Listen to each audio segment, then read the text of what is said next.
What We up? are live. Hey, everybody. Hi, Welcome everybody.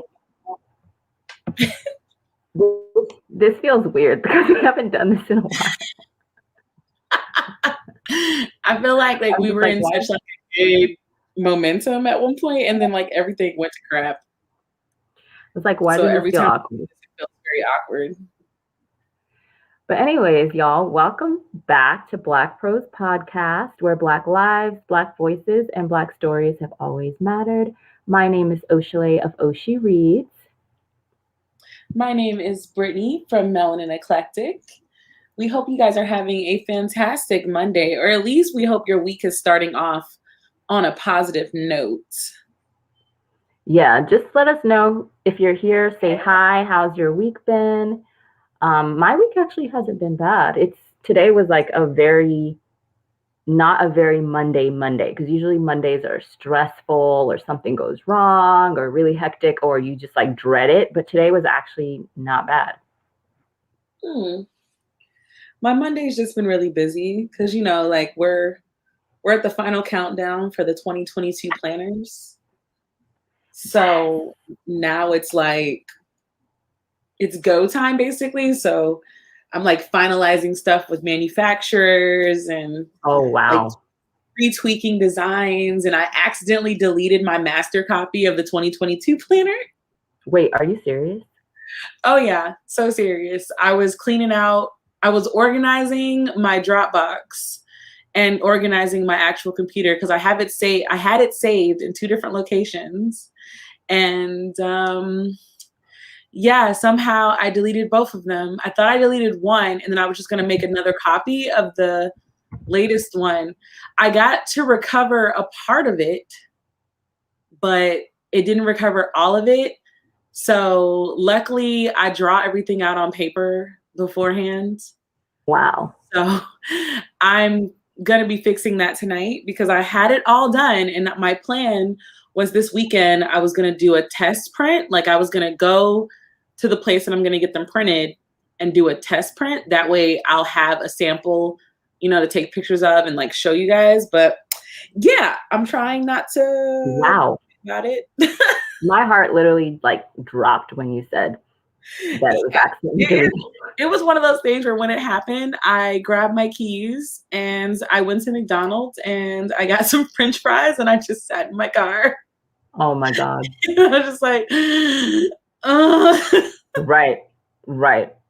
Also, if you're watching right now, please give this podcast stream a like. It really does help us out. So make sure you go ahead and like it right away.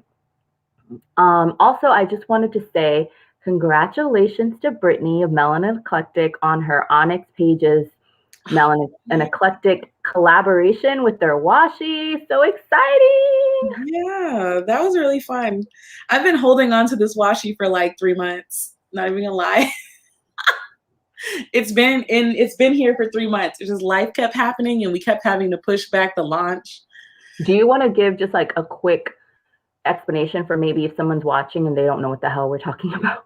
Oh, okay. So this year I decided that Melanin Eclectic is going to collab with BookTube basically. So obviously I have the reading planner and there are people who supported me and bought planners and they actually record videos. And Jerry from Onyx Pages is one of the main people that is like always supported my brand, always supported my shop. And she's obsessed with mermaids. So it was kind of like a dream come true. And then on her Plan With Me's, if you've ever watched any of her Plan With Me's in her reading planner, she tracks her reading by using washi tape on her calendar. So like each washi tape denoted a different book that she was reading to show how long it took her to read that book. Mm. So then started noticing that other people that were doing Plan With Me's were also using the washi method that she was doing. Yeah. So at that point I was like, huh. And, as I'm a person who doesn't steal from people, I just hit her up and was like, you want to collab? I have an idea. I know. And it's so good. And it looks great. She picked all the colors. I picked none of the colors. I just literally told her, hey, this is what I want to do. You have the option of choosing this many colors.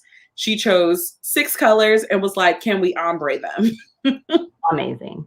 They came out beautiful. So we should put a link to anyone that wants to purchase them. We should have thought about that. Yeah. I mean, I'll put it in there after the podcast because they're not going to be available until Wednesday. So we will have a link we'll pin it in the top comment, and it'll also be in the description box if you're interested in purchasing the Onyx Pages Melanin Eclectic collaboration, which I highly suggest that you do. Well, I'll also post the announcement video that we did a surprise live yesterday. Yeah, we did a surprise live yesterday and showed them. So I'll post the links for all of that information. And I will also be genuinely saying I will have 2022 planner information ready for you guys by the end of this month so you can get your pockets ready.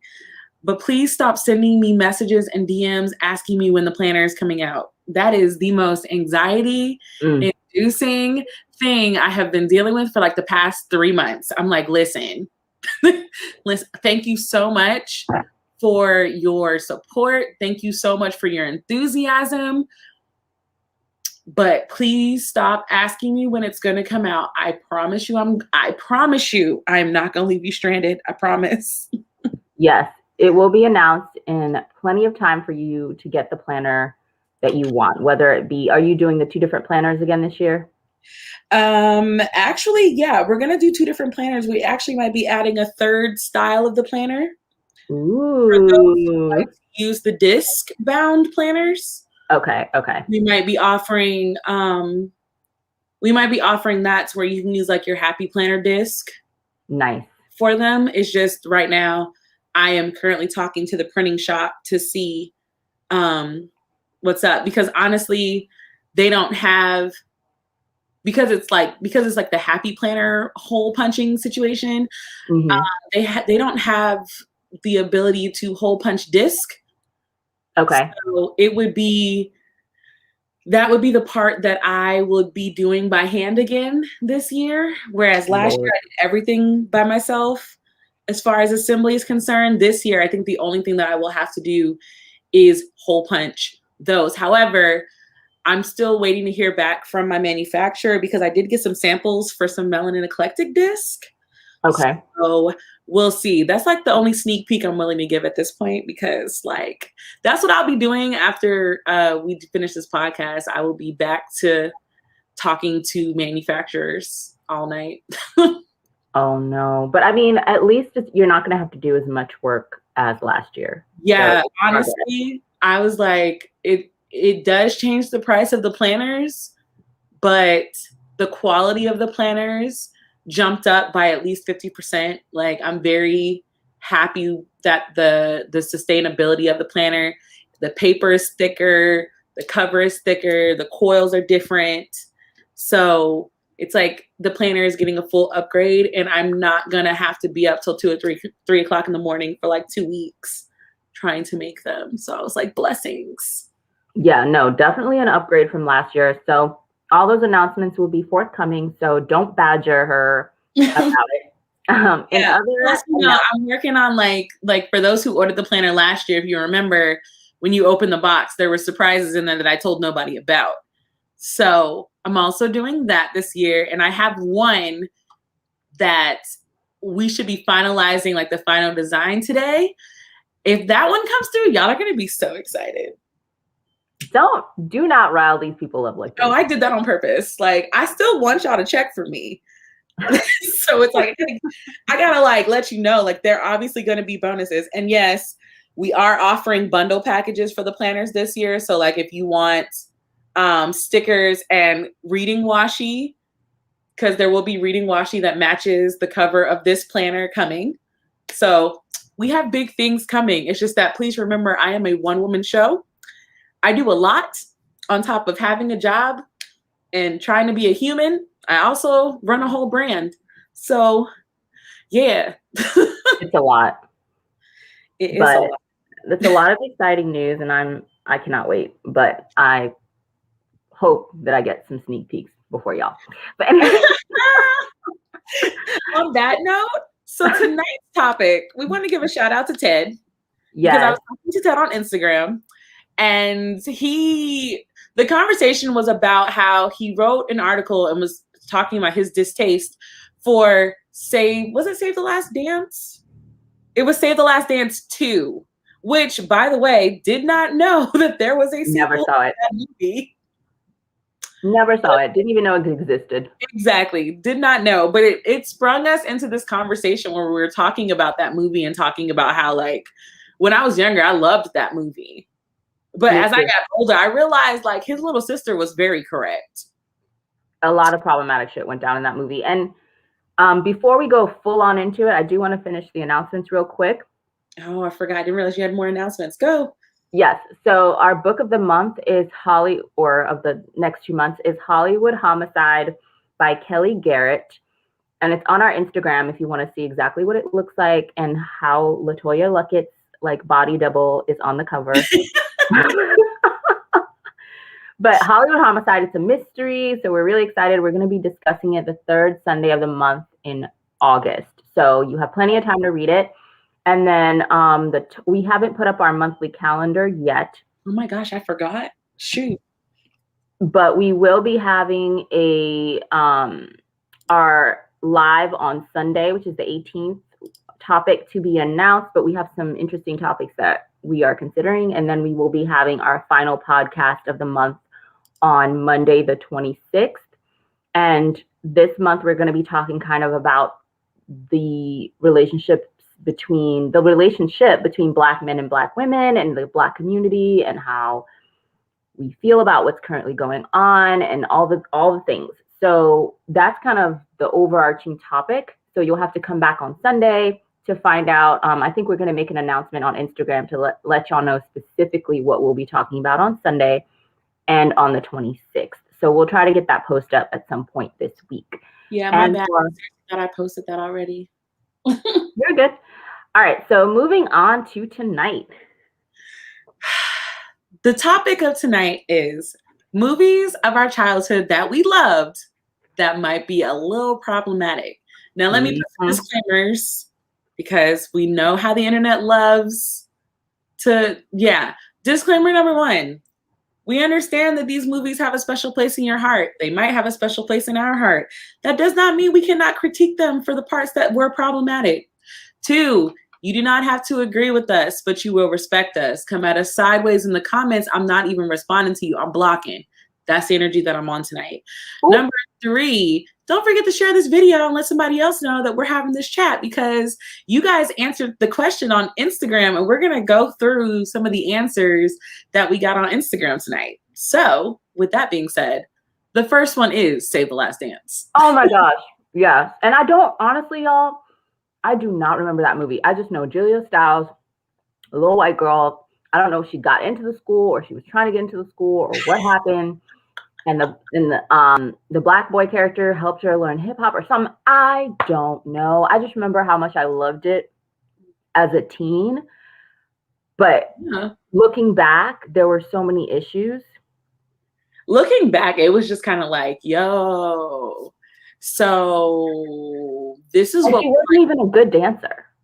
Well, number 1, she wasn't a good dancer, but number 2, there was this, like I was talking to Ted about this. I was like, there's a part that there's an underlying theme about that movie that aggravated me, and it was how like it was like the perfect description of like what we mean by fake allyship. Where it was like she was there, she was in our space, taking our stuff, taking our moves, our hair, our men, but wasn't actually doing anything to help anybody in the community. And when she was actually confronted about it, she ran away. She did. And it was I honestly thought you were going to say something about how it just shows how a white woman can show up to a space and not even be half as good and just be mediocre, or maybe even a little bit below average, and still get the opportunities and get in and get the accolades and get the spot that somebody of color who is extremely talented doesn't, like, misses out on that opportionity because they give her the spot. That point, but I did try to go back and watch the dance scene at the end of that movie today. I was laughing. So I was crying. So bad. She could not dance. What were you seeing as children? I don't know. I was like, what were we thinking? Because as kids, we ate that up. We did. Like that scene where they're like in like the abandoned room or classroom or whatever, and he's just like, nah, you just gotta rock. And I'm like, Yeah. why?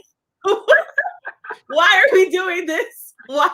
That movie, here's the thing though, this is why like things have really changed, because that movie could never make it in today's climate. Oh my God, no, it could not. There were so many moments, like the angry Black girl, like the pregnant Black girl. Yup. A lot of so many things. So many things were wrong. And you know what? Whenever I think about that movie, I also think about Bring It On. I guess because I've seen Bring It On way more.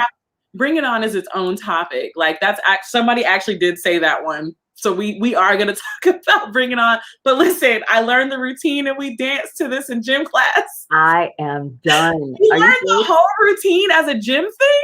Here's the thing. She wasn't really even dancing. She wasn't, but that routine was so easy to learn because she was so bad. Here's the thing though. That routine reminds me of TikTok dances today. Oh, wow. Oh, we're going there already.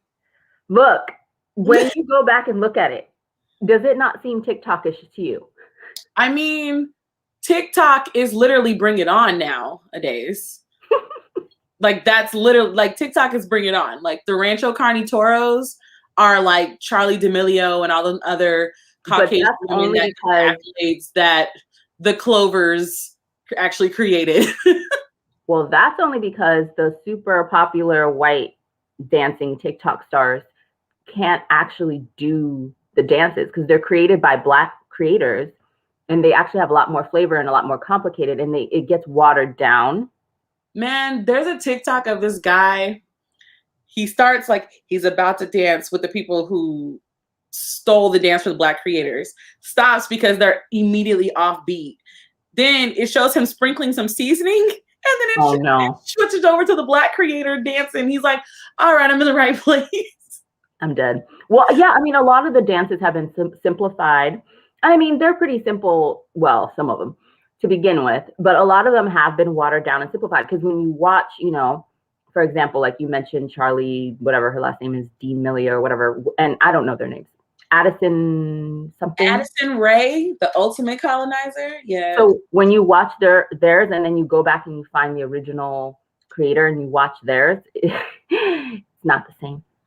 It's not. But since we're here, so Save the Last Dance was, and to this day, like I can still watch Save the Last Dance, but I have a feeling like I would cringe the whole way because I could not stop laughing when it was like, I guess that was like her contemporary routine to get into the art. Is that that's what it was? Yeah. And I was like, this is so bad. Like, what was I as a kid? What was I thinking when I saw that? And why did I think that was so cool?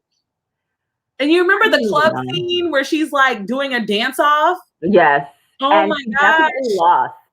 It was the bland. Yeah, like she actually lost. Like she definitely did not win that. She should have lost. What were we thinking? Why did we not? Why were we not pissed off about this before? We had rhythm as kids. Why did we let this slide? I don't know. I think it was just the landscape and the time back then. We were a lot more on some kumbaya shit. And it was a lot more of, you know, oh, you know, love everyone. It was kind of like we were living. I mean, we grew up in the era of like Barney.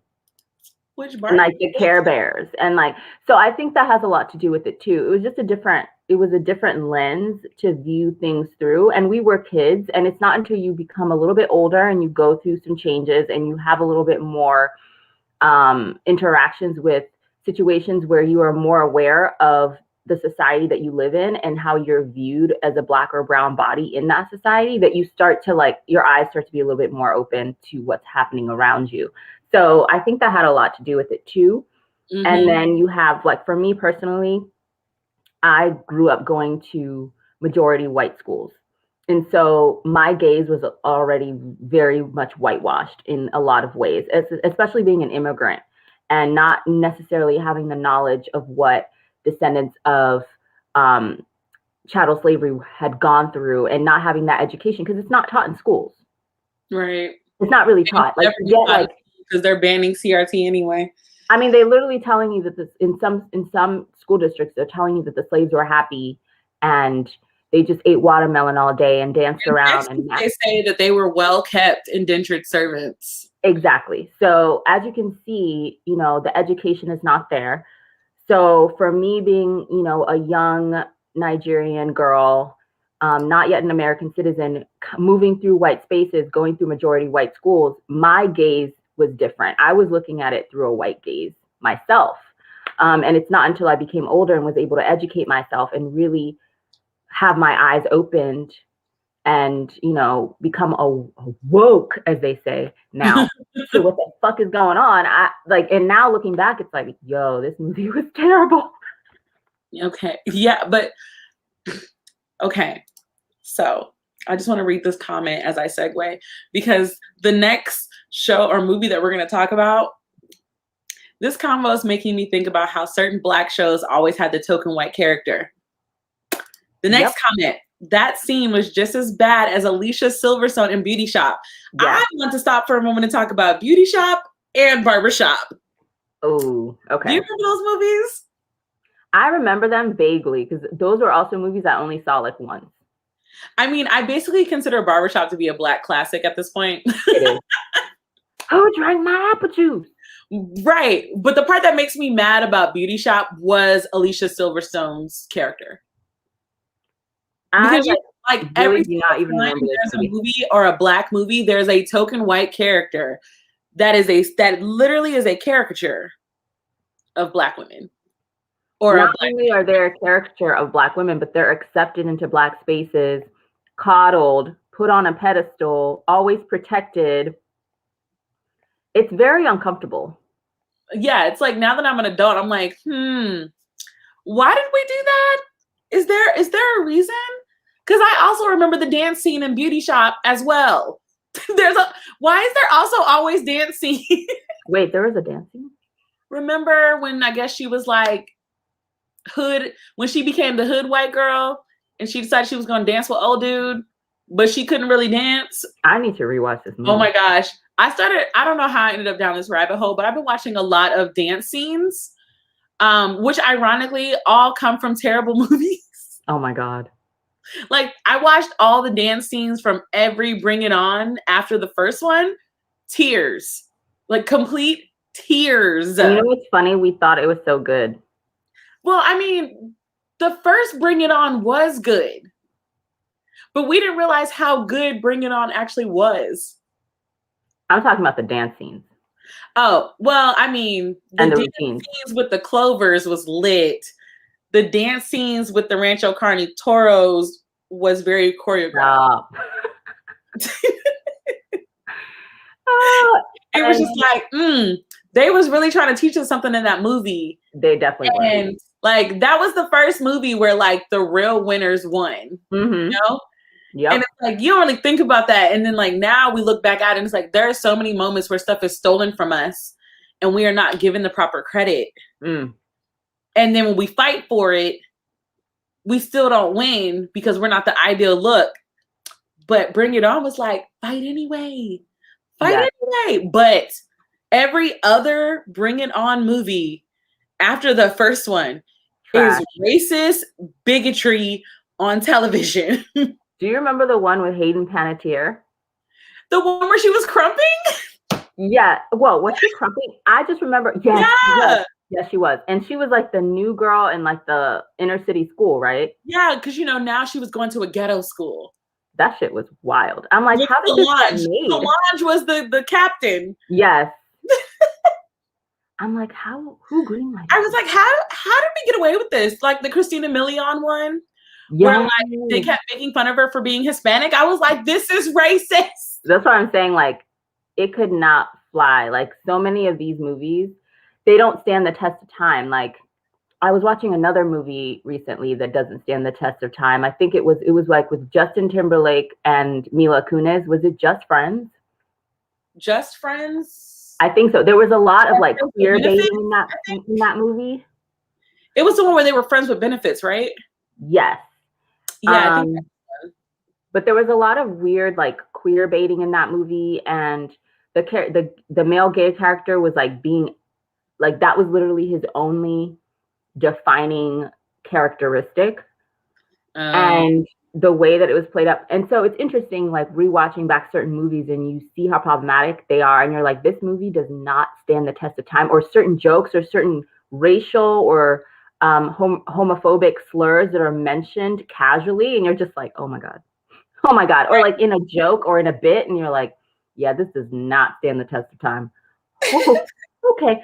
Or like if there's like transphobia, like it's just so crazy. I'm like, wow. Yeah. Okay. The next comment that was left says Beauty and the Beast, the 1991 edition. I don't remember this. First of all, that's the cartoon version of Beauty and the Beast. Are y'all talking about the actual Beauty and the Beast?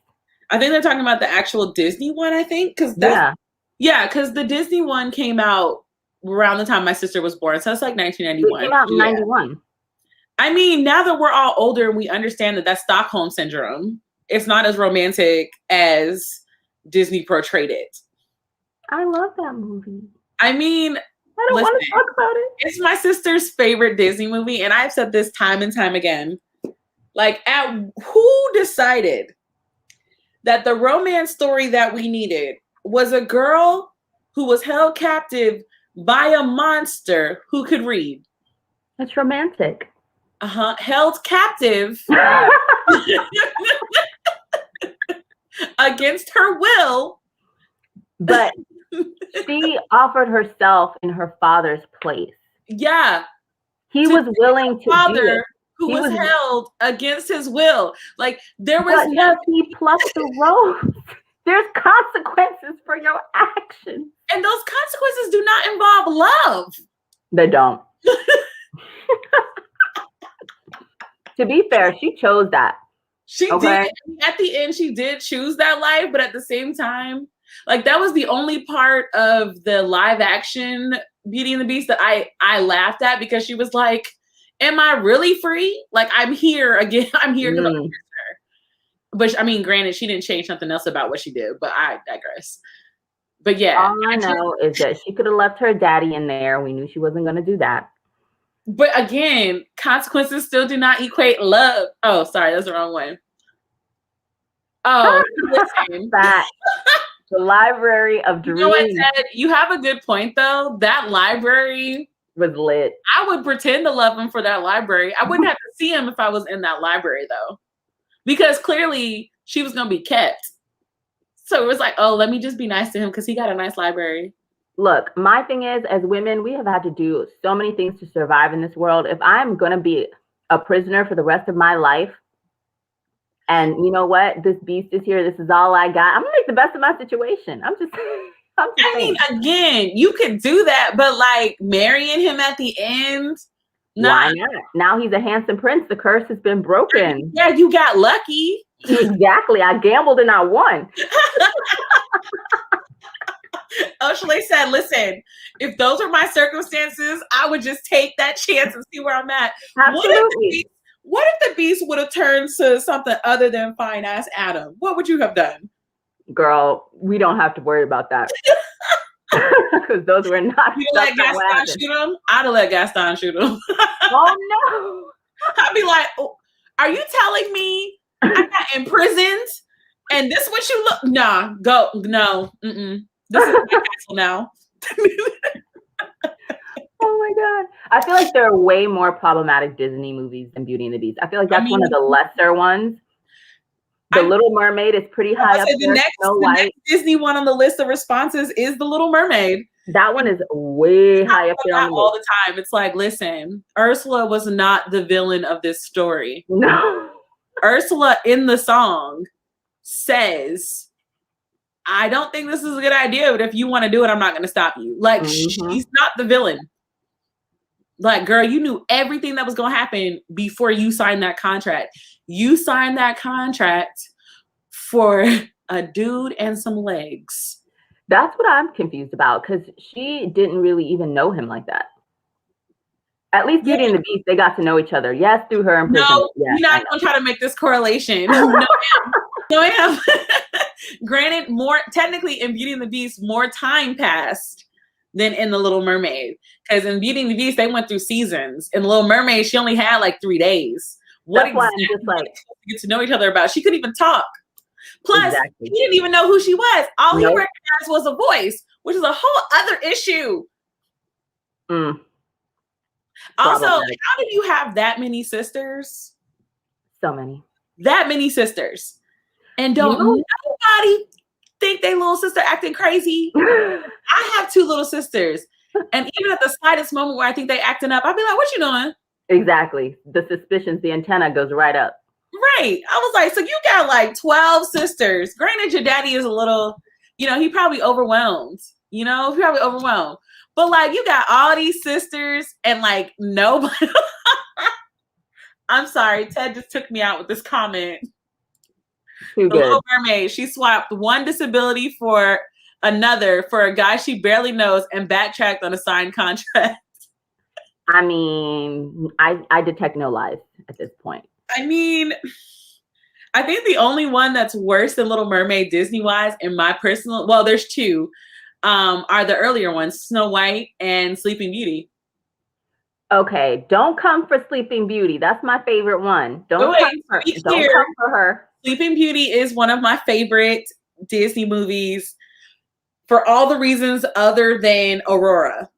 Look, Sleeping Beauty actually makes sense for the time because it's like the 14th century or 13th century or some crap. So by that definition, we could say it was totally fine for Snow White to see a guy once and him kiss her while she's sleeping and she wake up and marry him. But I don't have a problem with that part of the story. Because what do you have a problem with? The fact the dwarfs, it's too much. Just like these 12 homely little men. Bruh, they're brothers. They are brothers, okay? No. First of all, the comments. Oh, I completely forgot Hunchback of Notre Dame. Y'all are right. That is hella problematic. Look. So when I was younger, I did not I watched that movie, but it obviously wasn't one of my favorites. I could not. When I got older and Disney Plus came out, I was bored last year and I decided, let me go ahead and watch this. I was like, I called my mom. You let us watch this? It's abusive. This is literally a movie about a man who is mad that he is sexually attracted to this woman and basically tries to completely erase her from the existence of the planet because he felt impure for being attracted to her. Abuse. I was like, this is toxic masculinity look. This is toxic masculinity right here. This whole movie. I just remember watching it as a kid and feeling sick to my stomach and not having the language or the emotional intelligence at that age to fully be able to express what I was feeling. Right. I just remember feeling that song that is like Hellfire. Yeah. What? Yeah, no, I can't. I was I am confusion because I was as I'm obviously like when we're younger, those kind of movies, you might go to the theater with your family and watch it, but it's not a movie that you repeatedly watch as a kid because it does have a darker undertone. So you don't really think about it. But as an adult, I was like, Mom, you let us watch that? Also, I definitely did start watching Once Upon a Time, but I stopped when we got to Frozen. I'll leave that there. We also forgot another one. Okay. Sleeping Beauty is boring. I'm just reading the comments. No, it's not. I love that movie. Sleeping Beauty is one of those movies that I put on when I'm like chill. Well, yeah, I mean, it doesn't have a lot of action or anything, but the music is beautiful and it's kind of like just like a simple, sweet story. Yes. So are we just going to act like Cinderella had no purpose, like at all? Because that's my worst one. I hated Cinderella as a kid. Let me preface. Rephrase. Cinderella with Brandy will always be bae, okay, forever. But the original Disney Cinderella was so boring to me, and I never understood why she loved her connection with the prince did not make sense to me whatsoever. I don't think he spoke to her more than 2 sentences the entire film. I agree, but like Cinderella, Sleeping Beauty, those are all in the same category in my brain because it literally is like these girls are out here living life, doing whatever. In Cinderella and Snow White's case, They had an evil stepmom. Poor Cinderella. She was literally being abused. Right. And then, she sneaks off to the ball, doesn't even know that she's with the prince at first, which I'm like, sis, how did you not know that he was? How did you not know? Cool. And the fact that he couldn't recognize her except for her shoe fitting into a glass slipper I was just about to always say that. hurt my soul. Plus, the real Cinderella story is way darker than the Disney version of Cinderella. Very dark. Like, very, very dark. Like, and bloody. And violent. bloody. Yep. Ooh, another problematic movie, not from my childhood, but I watched it a couple years ago, is the Garbage Pail Kids. Or Garbage Pail Kids. I've actually never heard of this. Yeah. What is Garbage Pail Kids? I'm intrigued. I have a feeling it's about to be terrible because this is called the Garbage Pail Kids, but unpopular opinion. Right away. 1987. Are we here? Because I was totally about to talk about this. Unpopular opinion, but Tiana and Naveen are the only Disney couple that had chemistry because they're the only Disney couple who had to interact for more than just a dance. Yeah, they spent the whole movie together, basically. But also, I need to point out that I will never forgive Disney for bragging about moving forward in animation and then not only taking Princess and the Frog and putting it back to the old animation, but making her a frog 80% of the movie and then trying to claim that it was a Black princess movie. I'm dead. Yeah, they definitely did us wrong with that. The soundtrack is bopping. I'm still mad at them for that. They did us wrong. They basically threw us the scraps. Same thing they did with Soul, but that's a whole other rant that I will go on another day. Let's see. I hated Cinderella from the fresh age of 4. Like my 4-year-old self knew she had zero purpose. I do not lump her with Drew Barrymore or Brandy, though. Again, the live actions of Cinderella is better than the Disney version of Cinderella because she actually had words and she spoke. And you know what? I feel like the music in Cinderella, the Disney version, wasn't even that good. What is the song? I lied. There's 2 songs from the original, from the Disney Cinderella that I like. Obviously Bippity Boppy Boo, because that's a bop for life. But the one that she wakes up and she talks about her dream, I used to try to play that song on the guitar and I would sing it. Those are like the 2 standouts, but I feel like in comparison to the music from other ones, well, Snow White's music is trash too. But Snow White had no music. It was just her singing operatic. Her voice was similar to Betty Boop's, and I just hated it. I mean, it was made like a really long ass time ago, so I guess. Oh yeah, so This Is Love. That's the other one that I liked on that one. Oh God. Okay, Cinderella was the most infuriating character. She literally had no aspirations and marries rich purely by chance. Basically. Oh, okay. So Tangled is actually one of my favorite Disney movies. I love Disney princess movies. There are categories to my enjoyment of certain movies, but Tangled is one of my favorite Disney princess movies because I really enjoyed Mother Gothel. She was unapologetically selfish. There was no underlying thing. Like her and Maleficent both had these vibes of I do what I want and I want it, so I'm doing it. Basically, it's this is who I am. Take it or leave it. Right. It was like Maleficent literally cursed your child because she don't like y'all. Basically, her power to make sure that it happened. Petty. So let's branch out from Disney. Oh, let me look at the next. We can do a whole Disney thing later. Okay, the next one on the list. Oh, Chronicles of Narnia? What? Okay, wait. Which Chronicles of Narnia? Because I just rewatched all the movies during quarantine. All 3 of them? Yeah. And I'm still mad about the 4th one not being made, but that's a topic for another day. Okay, wait. We have to touch on this. Why wasn't the 4th one ever made? Because there was a lot of drama behind it. There was? Behind the scenes, the production, there was a lot of drama. Oh. And it just kept being delayed and pushed back and all this other bullshit. And now it's almost like the actors, it's been too long. And there's still message boards and people are still hoping for a miracle. The third But one is Voyage of the Dawn Trader, right? yeah, I did not like that one. Compared to the first two, I felt like that one was such a letdown. it was kind of like, I don't know, it was a letdown kind of until the end, because on the end it was clear that they were saying goodbye. Right. Which I thought was really, really sweet. But that was my thing. I'm trying to think. I'm like, what about Chronicles of Narnia wouldn't sit right today? You know what I mean? I don't know. I haven't watched it in a long time, so I can't even remember. I recently rewatched them and nothing really stood out to me. I mean, they're clearly films based on a book that was written with very strong Christian undertones. Oh, yeah. So there is that. There is that. So, I mean, I didn't think that it was done in a terrible way that it would be problematic nowadays, though.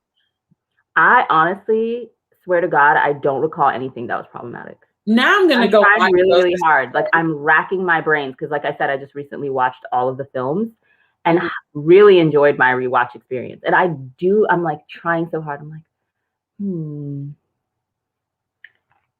I don't know. Oh, we have entered back into Disney, but we have entered into the TV movie Disney realm. And the first one in the responses is 17 Again. I barely remember 17 Again.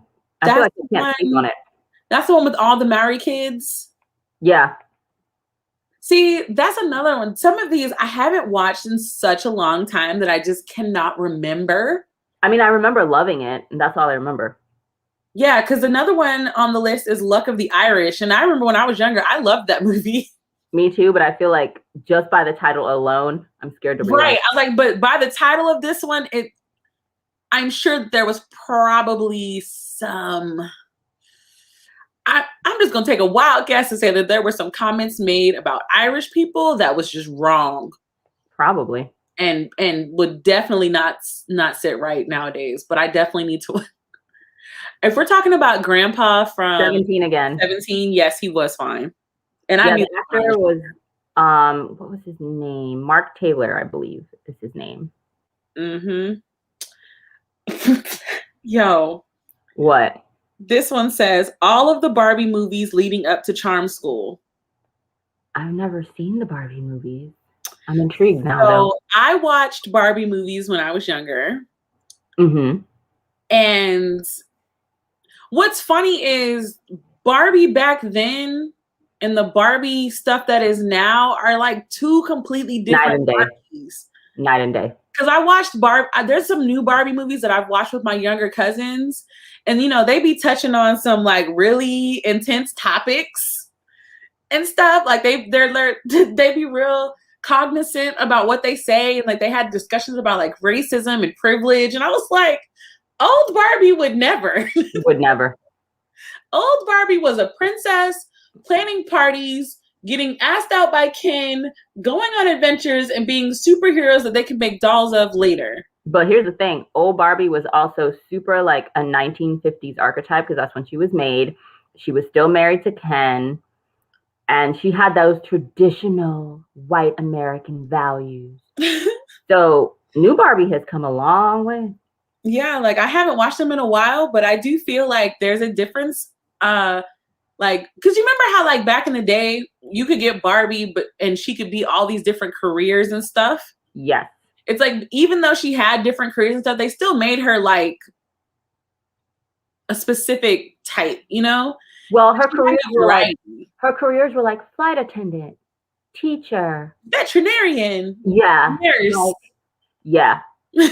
Very specific. Like there was this idea of like femininity and what was appropriate for a woman in her career field, and nothing too masculine and nothing too quote unquote aggressive or male identified. So there you go. I mean, when I was younger, I did love the old Barbie movies as well. And then what's funny is I remember specifically, okay, this is going to have a moment. So when I lived overseas, sometimes like if my grandma or my uncle or somebody sent us a package, they would send VHS tapes of like various cartoons and stuff that we could watch. Because obviously we didn't get everything when we lived overseas. So I will never forget, because my dad had to make a copy of the VHS tape onto another one because we watched it so much. But it was like Barbie was a rock star and she had a rock band, and like they ended up performing a rock concert in space. Ooh. And I wish I could remember the name of the Barbie movie, but that was my favorite Barbie movie of all time. Nobody could tell me otherwise. I wanted to be a space. I wanted to be a rock star like them. Like they had a whole scene where they're like getting dressed for the thing. And I was like, I just want to be everything they are. Right. I just cannot remember the name of that movie for the life of me. But my mom remembers it, because when I told her, I was like, you remember the Barbie in space? She knew exactly what I was talking about. She was like, I cannot believe you. Well, you should remember that as much as y'all watched it. Right. Okay, so I want to do a quick rundown of like problematic films that I've been thinking of. Okay. Rapid fire session, because we're getting to the hour mark very soon here. Rapid fire. Go. Really quick. Cruel Intentions. Wow. American Pie. All of them. Pretty Woman. Oh. The one with Freddie Prinze Jr. She's All That. I like that movie a lot still. The betting on your friends on a girl, and you're oh, she's ugly, I can make her beautiful. And she wasn't even ugly. I can make her love me. Problematic as fuck. What else? I'm trying to think real quick. Ooh, The Nutty Professor. Woo, honey. Yeah, that was problematic. Just a few. Also, Home Alone, every single one. How do you forget your child? Let's just wow. I don't even like Home Alone. I don't at all. It gives me anxiety now that I'm older. As a kid, I was like, woo. As an adult watching it back, I'm like, oh my God. How did they forget him? Are these parents neglectful? How is this possible? Okay, now he's home alone with these bad burglar people. Okay. I'm just like freaking out the whole movie. So yeah, no. Oh my gosh. Hot Chick and the New Guy. Two more that are that would not lie. What am I absolute? What? I'm trying to think. There was another one that I was thinking of in my head. I was like, what is another one? Because I had a list that I was thinking about earlier. One of mine is one of my favorite movies of all time, and it's Pretty in Pink. Wow. And there are so many like problematic moments in that movie because of the way the rich people treated Andy. And the rich guy in particular who actually really wanted her but bullied her and was so misogynistic and disgusting towards her. It literally makes me want to throw up in my mouth to this day. Love that movie though. I'm trying to think. Yo, well, I don't even think these movies problematic as they, well, kind of, sort of. All of the Mary-Kate and Ashley movies when they were teenagers and above. Yeah, every single one had issues. Like the ones when they were kids, like cool. But the ones when they were like teenagers, I was like, y'all are doing a lot of things that like 11 and 12-year-olds should not be doing. Well, it just created this like false reality. Like I legit thought that once I was 12 and 13, I was going to be able to do the things that they were doing. Right. I'm like, what? It's like, girl, look, like he's how old? Little girl. Like, all of a sudden I was going to have this fly ass wardrobe and I was going to be doing this, doing that. It's like, no, living a pipe dream. It's no, like, ma'am. Girl, don't get that reality check that you were looking for, because man, you know a movie that hits different now that I'm older though? Which one? Fern Gully. Oh my goodness. Yes. Because you just feel it so much deeper. Like when you're a kid, you're like, oh, it's so sad. When I was younger, like the ooze dude scared the crap out of me when I was younger. Like it really freaked me out. Genuinely freaked me out when I was younger. And I was like, how Avatar is literally Fern Gully. Oh, snap. We were going to go there? Because I wasn't going to go there, but since we're there, yeah. It is legit Fern Gully with blue people. I remember watching Avatar like, what is happening? Y'all like, getting sued. I was like, this is ghetto. blasphemy. I just knew at 13 I would get to date boys, and I remember wrong complexion, wrong tax bracket. Oh no, this is true. Can we discuss Vampire Diaries and how Kat Graham's Bonnie Bennett was a perfect protagonist and was treated awfully by the writers? Her character literally went through trauma endlessly. Oh, they literally treated Bonnie's character like a punching bag. It got to the point where, first of all, Bonnie was the most beautiful woman on the show. She had the most interesting character. She was one of the most powerful. She came from a strong lineage. I could go on and on and on. Sorry, I'm bitter about this show. I was about to say, I've never watched an episode of Vampire Diaries in my life, so I will let you talk. So bitter. And the fact that they put Bonnie through hell up until the last episode, the fact that she had to lose the lover. You know what? Let me not spoil it for y'all that want to watch it. But I am livid. Justice for Bonnie. I'm pissed. Justice for Bonnie? It's that bad? Yes, they did her wrong. Like, they literally treated her like the punching bag of the show. The main girl, yes, Elena, was dumb as hell. Okay. I was like, okay, what's going on with Bonnie though? Like, Elena is not with it. So it's just frustrating. Please hold 1 second. Oh. As usual, my family is calling when I can't talk to them. Absolutely, Ted. Like, that was me. Like, I kept coming back season after season. I was like, okay, maybe they're going to do right by Bonnie this season. Nope. Okay, maybe they're going to do literally up until the last season, they fucked her over. Wow. And then you find out years later that she was also not treated well behind the scenes as well, being the only Black cast member on the show, really, like major cast member. She was also not treated well behind the scenes. And so that just grinds my gears even more, because I'm like, okay, so not only were you treated badly and your character was literally shitted on for every single season, you also were treated badly as a Black woman on behind the scenes as a cast member. Okay, well, Vampire Diaries, y'all can suck it. Wow. I'm getting off my soapbox now. Interesting. Well, since we're here, since we are discussing characters who went through hell, can we discuss Degrassi and how they treated the only fat character, Terry, out the damn hospital? Listen. That shit is traumatic now watching it back. I can't watch, and I'm talking about the original Degrassi. I'm not talking about the Degrassis now or whatever. Like, they're cool, fine. But the original Degrassi, like Aubrey's Degrassi. Yeah, Degrassi, The Next Generation. That mess, watching it older. Oh. Like, how? Where are your parents? I know. It's very interesting watching it back as an adult. I haven't watched every single episode, but they actually post full episodes on YouTube. Yeah. So you can actually catch the full episodes on YouTube, which is interesting. I felt like there were multiple characters, especially Terry's character, where it was literally like, we need a fat chick. Mm-hmm. And that was it. Like, it was like, Terry's the fat chick. Boom. She was treated horribly. And the treatment she received when she was quote unquote fat versus when she lost weight. Oh my gosh. That is wild. Infuriating now. It's like, wow. The messaging it sends. Yeah, that show had it's like every character on that show was problematic as hell.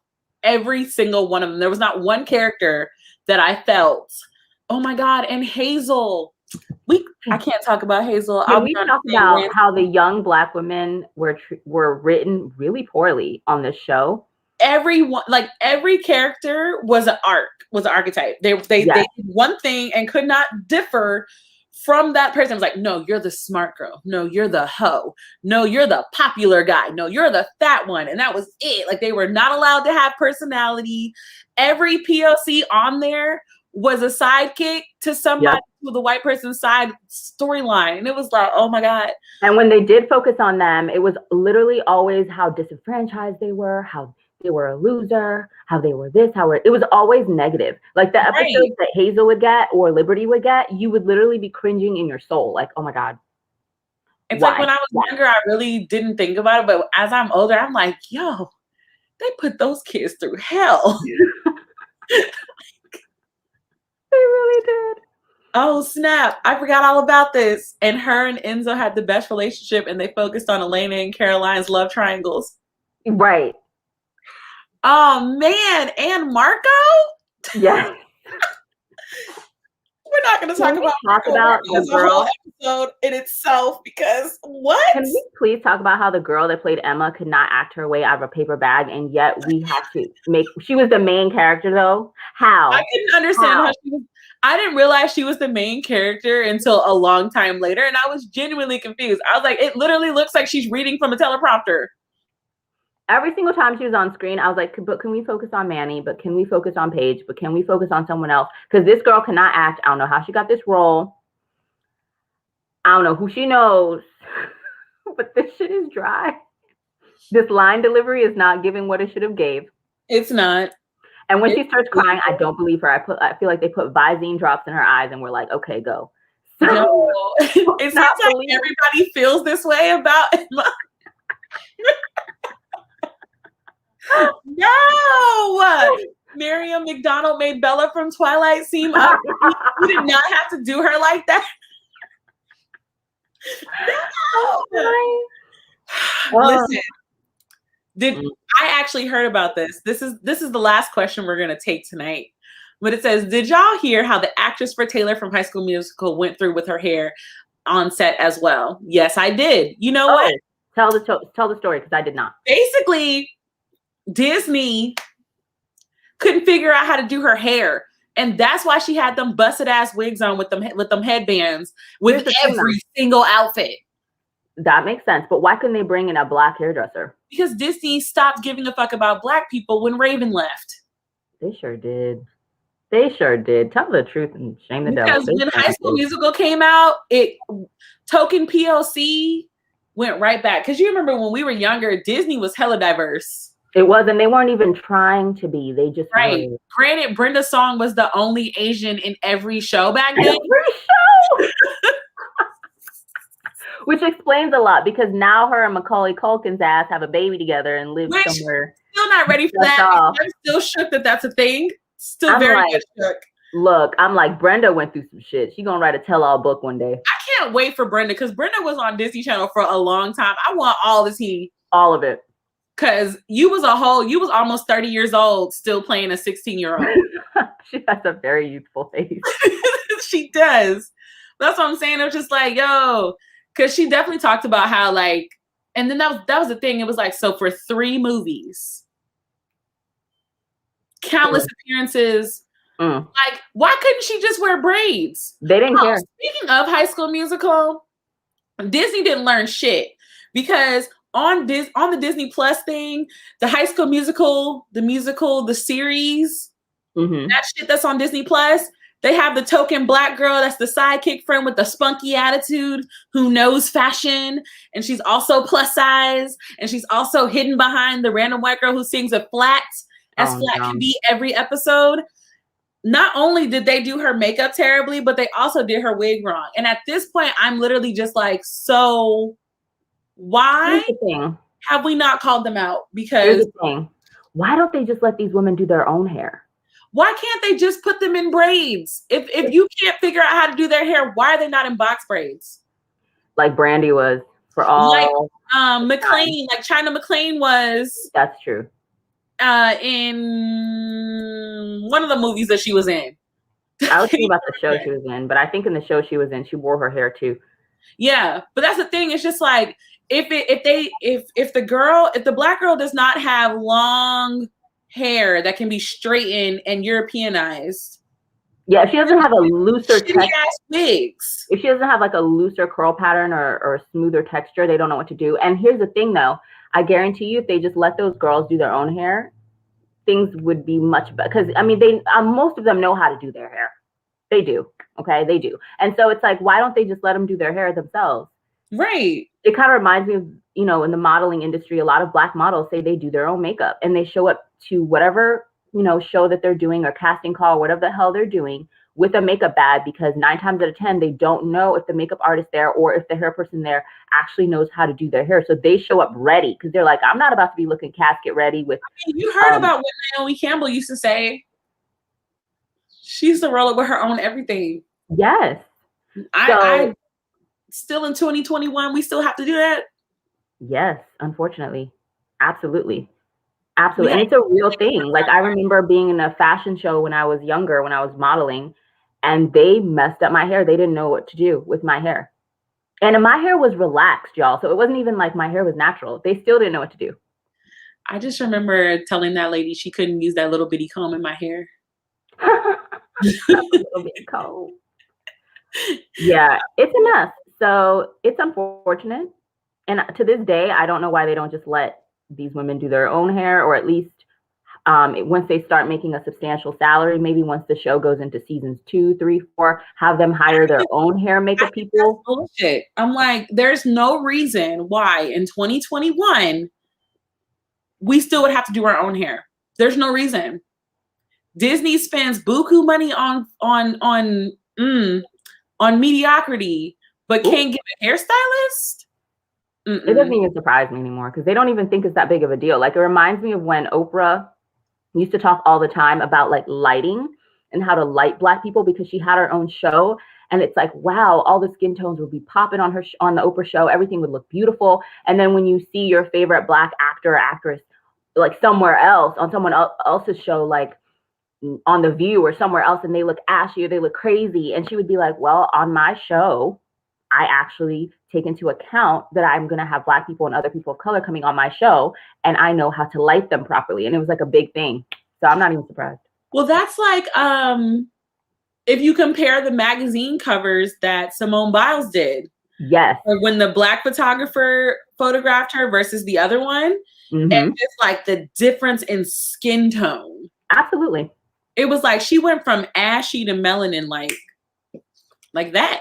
And remember that headline a little while ago when Serena Williams let somebody else do her makeup? Oh my gosh. And they thought she bleached her skin. Trying to bleach her skin. There you go. This is a topic for another day. It is. Because we could go on a rant for many examples. But basically, so we're going to end the chat here because we're at our hour mark. You know, we try to keep our podcast a little shorter, but we'll probably do more of these because these kind of things are fun for me. It takes me a trip down memory lane. We get to laugh about it. We get to joke about it. And I'm probably still going to watch all of these shows that we talked about. Yes. Hold on. I'm also reading comments as you guys are catching up. With lighting, as someone who studied media, it's shocking that such big productions can't light multiple ethnicities these days. It's not that they can't, it's that they don't care to. They don't care. Yeah, they don't care. Yeah. I see it all the time on reality TV. Like when I watch shows like Love Island or like any of those other type of love dating shows, the way the Black women look on those shows versus how they look in their Instagrams or even just like videos they take on their iPhone, on their social medias is shocking, and just proves to me even more that they just don't care to light us properly. Period. A word. Anywho's, we are going to wrap things up here, y'all. Thank you so much for joining us for this Monday night podcast special. We will be back on Sunday. We go ahead and put our, we're going to put our schedule up at some point this week. We'll try to do it by Wednesday at the latest, so you guys know what our topic is. Sometime tonight. What now? It'll be up tonight. Oh, okay. So Brittany says it'll be up tonight. Check out our Instagram. That's where we keep the most up-to-date information. We are still trying to get to 1,000 subscribers so we can have a community page. So that's still a goal for us this year. If you guys have anything specific that you guys would like us to talk about, whether it be in a live show, whether it be with a special guest, leave a comment down below. Don't forget to hit that like button. If you came here, you like what we have to say, and you're not subscribed, do not leave before pushing the subscribe button. Yes, please subscribe, share, like, and we will catch y'all on Sunday. Follow us on Instagram so you know what the topics are going to be for the rest of the month, and we'll catch y'all later. Bye. Bye, you guys. Everyone have a good night.